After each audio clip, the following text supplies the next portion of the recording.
Kakitchen, eto na ang ating pork pochero ni Andrew's Kitchen.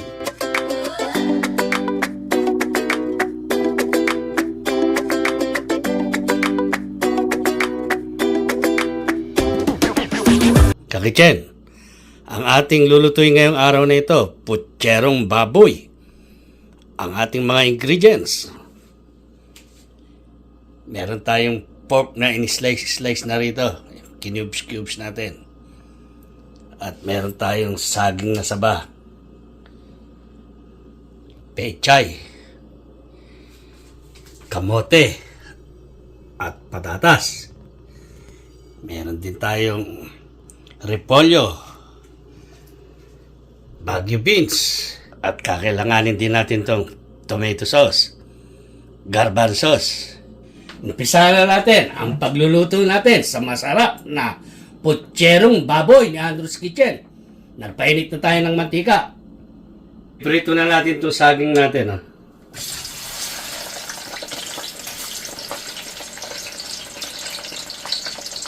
Napupulayin lang natin ito. Ito na yung saging natin. Separate na natin to. At susunod natin yung potato.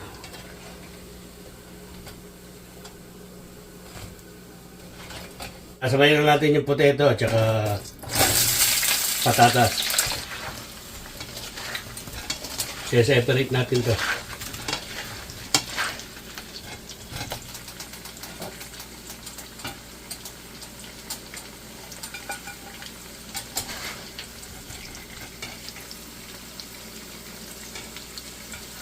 Sunod natin yung suriso, kakitchen. Ayan.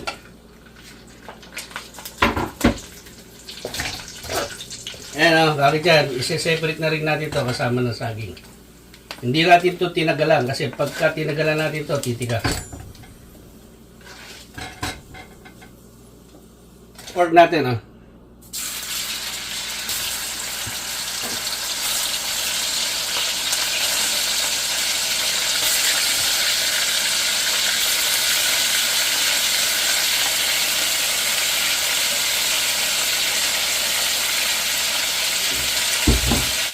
Separate na natin ito at magigisa na tayo. Ayan. Yung lasa niya nandiyan na sa oil natin. Yan na rin ang gagamitin natin panggisa.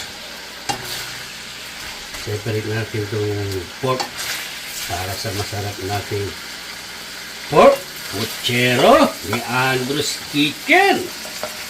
Ayan o, nakakatakam o.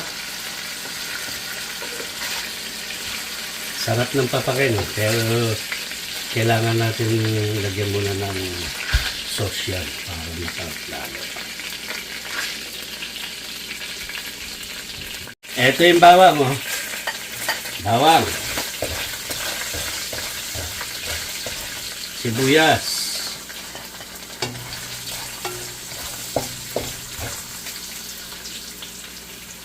Sunod na natin itong tomato natin. Ayan. Lalagay tayo ng fish sauce. Mga 1 tablespoon. Mix lang. Ayan o. Lalagay natin yung pork natin. Ayan.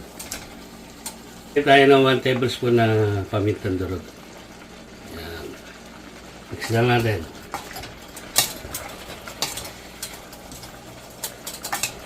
Tatakpan muna natin ito. Palalabasin natin yung juice ng pork natin tsaka yung tomato. Kailangan maluto ng gusto yung tomato natin.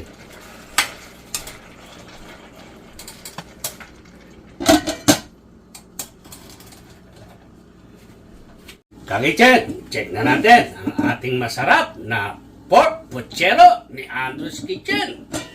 Tinirin! Eto na siya, kakitchen, oh. Lumabas na yung juicy ng pork natin. Ayan, mimix lang natin. Eto na yung tomato natin na luto na siya ng gusto. Maglalagay ngayon tayo ng tomato sauce.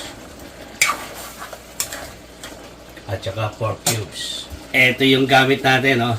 Hans, baka naman Hans Tomato Sauce ang gamit ni Andrew's Kitchen sa masarap nating recipe. Putserong baboy ni Andrew's Kitchen.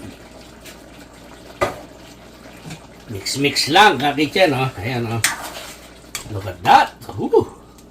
Look yummy na, Maglalagay tayo ng pork cubes. At hot water para lumabas na yung lasa ng pork natin sa tubig. Ito yung pork cube natin. 2.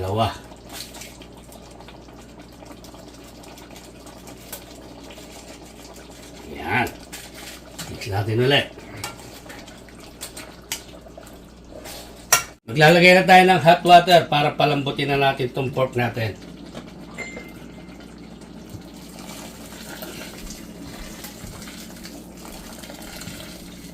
Ipapantay lang natin sa pork natin. Yan yan ang sauce niya Yan ang pinaka ng pork natin sa putsero yan. Hindi siya marami, tamang-tama lang siya. Check natin yung pork natin, kaki-check. Ito na siya, Tingnan natin kung malambot na siya. Kung pwede nang lagyan ng mga gulay. Kuha tayo ng isa. Ayan, nalagay natin sa platito. At iwain natin. Check natin ito kagad dyan. Ayan nakahati na siya. Malambot na. Babalik natin. Lagyan na natin itong repolyo natin. Garbanzos natin. Ito. Yan.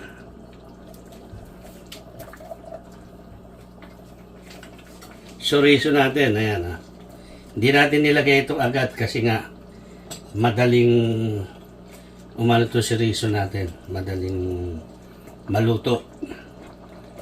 Kumbaga sa ma-overcook siya. Sunod natin yung saging natin. Ayan. Sasabay-sabay na natin yan. Ilalagay lang natin ito sa gitna. Susunod na natin itong potato natin.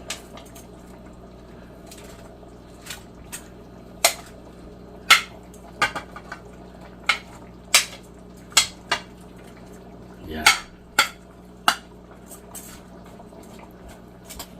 At ilalagay na rin natin itong beans. Yan. Tatakpan na natin.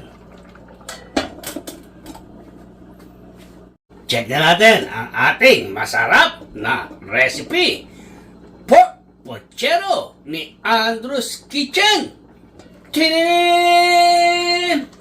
Nilagay natin yung gulay. Nagkaroon na siya ng juices. Ayan. Malambot na sila lahat. Ilalagay na ngayon natin yung pechay.